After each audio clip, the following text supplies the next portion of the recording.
to ever establish a full career consulate in our territory.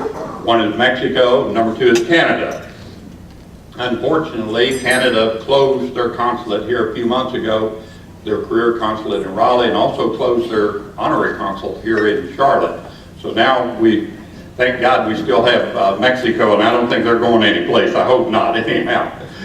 You know, in addition to looking after the citizens of Mexico here, the Consul General also promotes jobs through trade with Mexico that you're going to hear about in a few minutes.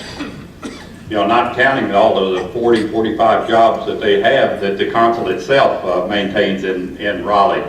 You know, the government of Mexico established a full career consul back in 2000 with 3 employees. That has now grown to 40, 45 career officers. 4 years ago, the Mexican government, along with the United States State Department, elevated the career post of consul to consul general post.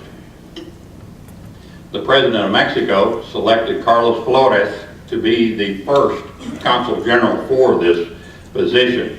He was confirmed by Congress as his protocol, and he has a tremendous background. He's educated in Mexico, received his economics, a master's degree in economics from Paris, France.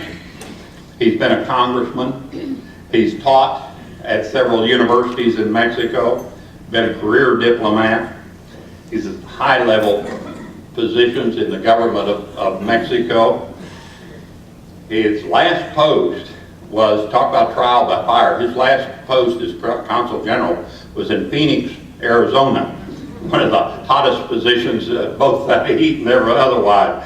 I'm sure he used his diplomatic skills negotiating with the congressman, and even developed a relationship with Sheriff Joe Arpaio out there. He has a beautiful wife, Esther, 2 teenage sons, one going to University of Wilmington University of North Carolina, Wilmington, and the other one in North Carolina State. I was thinking that maybe those 2 teenage twin and their twins is where the gray hair came from. Please help me welcome my friend, the Consul General of Mexico to the United States, the Ambassador Carlos Flores.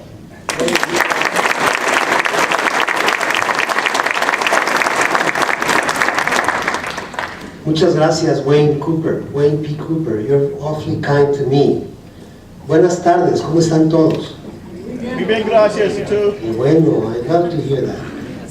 Well, first of all, I want to thank the Rotary Club of Charlotte for giving us the opportunity to share with you this afternoon a few minutes and go through some of the most well-known information about what type of relationship will North Carolina and Mexico will have in the future. I want to thank your president, Marilyn, for giving us the opportunity to meet so many nice people, generous people that have the mystique of service. And you know, our Corps is dubbed the same way. We are part of the Mexican Foreign Service. I really think, I am convinced that people who are not, you know, let's say, eager to pursue the benefit and the good of other people are not qualified to be members of the Foreign Service. And that is why we are committed to service, as Wayne mentioned, not only the Mexican communities that live in North and South Carolina, but also to interact with you in order to make our friendship flourish. Muchas gracias again. And with the help of Jose Luis, who set up this computer presentation, we are going to go through some of the slides that will, you know, in a way repeat, but also reveal very important traits of the type of relationship that Mexico has with the Tar Heel State. We're going to speak a little about Latinos in the context of your country, of the United States, and then in North Carolina. Then we'll speak about the economy, the type of economic relationship that Mexico and the U.S. have unraveled, let's say, the past 17 years, as of the enactment of NAFTA that has become, a true phenomenon. And then we'll speak about one of the driving forces in immigration from any country to the receiving country, that is demographics. Jose Luis? We are programmed to speak to you only for 17 minutes. Let's see if we can keep up our promise. Vete un poco para atrás. Backwards. This is the World Bank that tells us that the Hispanic market in the U.S. is almost as relevant as the total generation of the Mexican economy. It is considered that in the coming 2 or 3 years, the Hispanic share of the market in the U.S. will go beyond $1.2 trillion, which is actually the size of the Mexican economy. So the economy of Latinos in the United States, as you well know, is an increasing factor. Of course, the U.S. is number 1 in the world with almost $15 trillion. That's great news, good news, amazing. Only if you would, take aside the fact that you owe $16 trillion, right? And believe me, I am very grateful to Wayne because he has provided me with a lot of information. As you well know, he's very much involved in the DEC activities and international trade. So he keeps me updated as I, go about my regular tasks throughout the 2 states. But Mexico and the U.S., reached a record of exchanges, of commercial exchanges in the year 2010, $400 billion. That makes Mexico the 3rd commercial partner to the U.S. But guess what? We are the 2nd market for U.S. exports. And there's a parallel between what goes on nationwide and what happens with North Carolina and Mexico.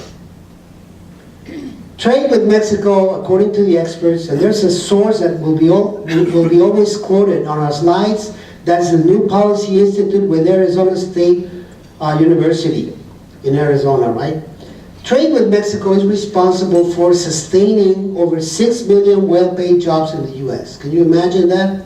And then, trade with Mexico is greater, that is, sales in the U.S. to Mexico are greater than all sales of the U.S. to Great Britain, France, Belgium, and the Netherlands combined. That's an eye-opener. As we said, the relationship between Mexico and North Carolina pretty much tends to keep that parallel. So Mexico is ranked number 3 in terms of NC exports to the world.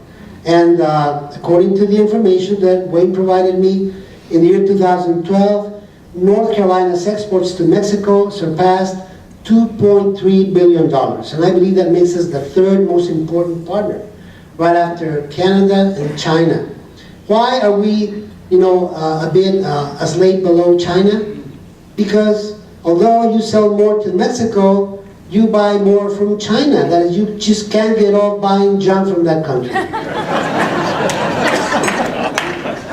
Economic activities are going on at every level, not only, startups by Latinos who live in the area in North Carolina, in the Charlotte area, but also very large corporations. And I will go through 5 examples that Jose Luis chose.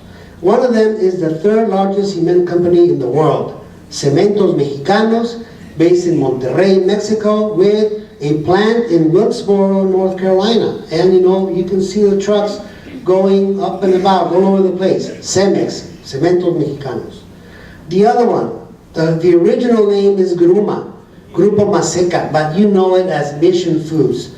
They are making the tortillas. They are making all the products that come out of flour, be it corn or wheat, whatever. They're very big throughout the world. Now they're not paying that much attention to the U.S. Why? Because they are becoming increasingly successful in India and China. Thirdly, a company, a corporation, a very large corporation out of Mexico City with a funny name, Bimbo. Sorry for that, but that's it. Well, Bimbo Bakeries has grown rapidly in the world. It's expanding dramatically. They are very, wise. They know how to commercialize everything. So they are now placed in a very favorable position in the United States. A couple of years ago, they bought out the bakery division of Sara Lee. Did you know that? They paid the modest amount of $2 billion for that transaction. And prior to that, they had bought out other bakeries in the US, such as Entenmann's.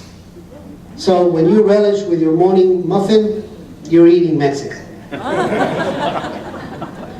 DAC Americas, that is an industrial group also out of Monterrey, Mexico, and DAC Americas is into the production of resins, monomers, fibers. They bought out 2 rundown facilities in North Carolina, such as they did in South Carolina. They employ over 600 people in North Carolina, and they are into the production of plastics. Now they're saying that they're going to make it recyclable. But they have a plant in Wilmington and the other one in the Fayetteville area.